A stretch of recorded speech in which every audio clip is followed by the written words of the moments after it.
विधानसभा निवडणुकीकरता मनसेचे 2 उमेदवार जाहीर झालेले आहेत। शिवडी विधानसभेतून बाळा नांदगावकरांना उमेदवारी देण्यात आली आहे, तर पंढरपूर विधानसभेतून दिलीप धोत्रे यांना निवडणुकीच्या रिंगणात उतरवलं जाणार आहे। सोलापूरमध्ये राज ठाकरेंकडून उमेदवारांची घोषणा झाली आहे।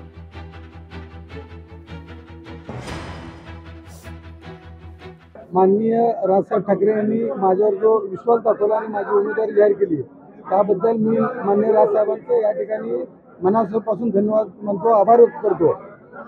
गेल्या 10 वर्षापासून मी पंढरपूर मंगळवेढा मतदारसंघामध्ये अतिशय चांगल्या प्रकारचं त्या ठिकाणी काम करतो आणि ते सगळ्या जनतेला माहीत आहे।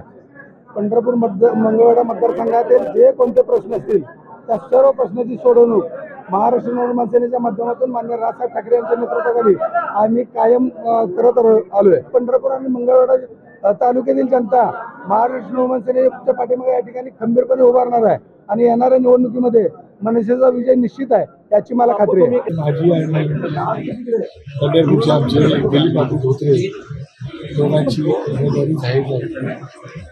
मी पक्षप्रमुखांचा मनापासून आभार मानतो, पक्षाचा मनापासून आभार मानतो। त्यांनी आमच्यावरती विश्वास दाखवला आणि आज आमची उमेदवारी या ठिकाणी जाहीर केलेली आहे।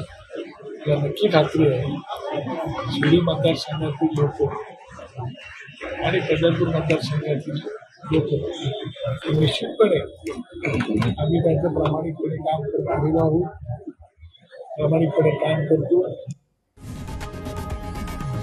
लोकशाही मराठी ऐका, पहा, जागरूक रहा।